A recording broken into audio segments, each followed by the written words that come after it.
హైదరాబాద్ మగువల మనసు దోచే అతిపెద్ద లేడీస్ ఫ్యాషన్ ప్రపంచం Bhama Emporio Jubilee Hills check post. మీకు ఇండస్ట్రీలో బాగా సెలబ్రిటీస్ లో మంచి నేమ్ ఫేమ్ ఉన్న వాళ్ళు బాగా క్లోజెస్ట్ పర్సన్స్ ఎవరు మ్యామ్ మీకు? ఇండస్ట్రీలో క్లోజ్ ఎవరు ఉండరు, ఫ్రెండ్స్ ఉంటారు. Close Friends. ఫ్రెండ్స్ ఎవరు ఉండరు. అంతేనా? ఎందుకంటారు ఫ్రెండ్స్ కి క్లోజ్ ఫ్రెండ్స్ కి డిఫరెన్స్?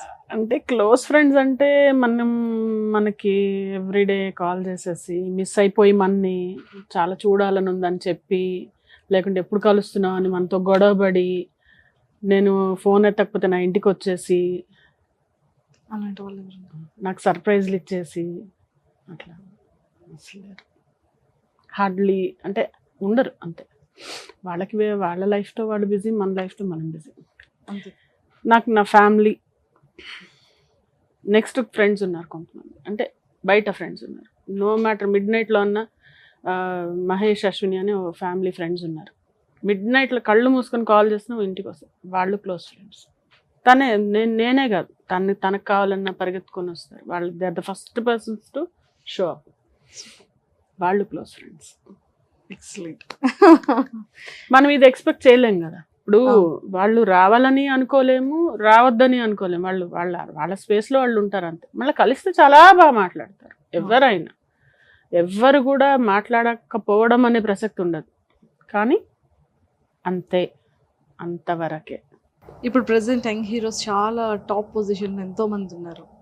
అండ్ నార్మల్గా యాక్టర్స్తో అయినా సరే, ఈ యాక్టర్తో లేకపోతే ఈ యాక్ట్రెసెస్తో ఎవరితో చేయాలని ఉంది మీకు? అలా ఏం లేదండి. నాకు ఒకటి మంజుష, నేను లైఫ్లో నేను ఒకటి అర్థం చేసుకుంది ఏంటంటే, నాకు అది కావాలి, నాకు అదే కావాలంటే అది దొరకదు, అది రాదంతే. అది మీకు అమ్మాయికి అబ్బాయి కావాలనుకుంటే వాడు దొరకడు, అబ్బాయికి అమ్మాయి ఎక్కడో రేరెస్ట్ ఆఫ్ రేర్ వాళ్ళు కావాలనుకున్నది వాళ్ళకి దక్కడం. నాకేంటంటే డిసప్పాయింట్ అవ్వడం నాకు ఇష్టం ఉండదు.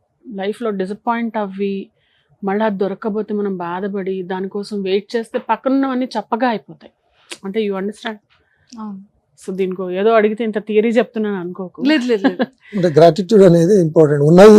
దాంట్లో నేను చాలా హ్యాపీగా ఉంటాను. నేను తనకు కూడా అదే చెప్తాను. ఇప్పుడు ప్రస్తుతం మేము యూకేకి వెళ్తూ 2 cars మేము అమ్మేస్తాం. నాకు కార్ ప్రస్తుతం లేదు. I don't feel bad. అబ్బా మన కారు ఉంటే దానికి గీత తగులుతుంది. మన స్టీరింగ్ చూసుకున్నాం, చుట్టుపక్కల చూసుకున్నాం, మొత్తం గీతలు పడతాయి. ఎన్ని స్క్రాచ్లు తీయించాను రా బాబు. నాకు కారు వద్దని ఇప్పించేసింది నాకు. దాని బదులు ఇంత క్యాబ్ బుక్ చేసుకుని వెళ్ళడం అంత సుఖం ఇంకోట్లేదు అనిపించింది. అలా అంటే స్టేజ్ వైజ్ వెళ్తూ ఉంటే మన ప్రయారిటీస్ కూడా మారిపోతాయి లైఫ్లో.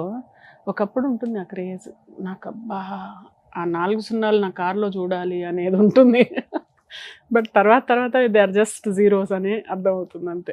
ఎంత పెద్ద కార్ అయినా డ్రైవర్ కాకుండా నలుగురే పట్టేది, రైట్? చూపించుకోవడానికి కదా. ఎవరికి ఓపిక ఉంది చూడటానికి? ఎవరికి? ఇప్పుడు మీ కార్, నా దగ్గర ఏం కార్ ఉందో మీకు తెలియదు, మీ దగ్గర ఏం కార్ ఉందో నాకు తెలియదు. What I can exchange is only one good word with you. That's all matters. అసలు ఈ ప్రపంచంలో మ్యాటర్ అయ్యేది what you exchange, how you treat others is the most important thing. So నేను ఏ రోజు కూడా ఇలాగే ఉండాలి, నాకు ఇది కావాలి, నాకు అది కావాలి, నాకు ఇలా ఉంటే బాగుండు, అలా ఉంటే బాగుండు.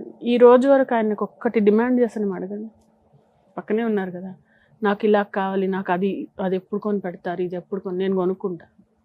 నేనేం హ్యాండిక్యాప్డ్ కాదు, నాకు నేనే ఇస్తాను. ఇంకా ఉల్టా అంటే గిఫ్ట్ నేనే ఇస్తా. నా కార్ నేను కొనుక్కున్నా, ఆయన 1 రూపాయి అడగలేను ఆయనని. అలా అన్నమాట. ఏది కూడా నేను ఎక్స్పెక్ట్ చేయను, డిసప్పాయింట్ అవ్వను, అదే కావాలనే రూల్ పెట్టుకోను. ఐ వుడ్ జస్ట్ నాకు వచ్చింది బెస్ట్గా చేసి పెడతా. సుమన్ టీవీలో మీ పర్సనల్ అండ్ బిజినెస్ ప్రమోషన్స్ కోసం కింది నెంబర్కి కాంటాక్ట్ చేయండి.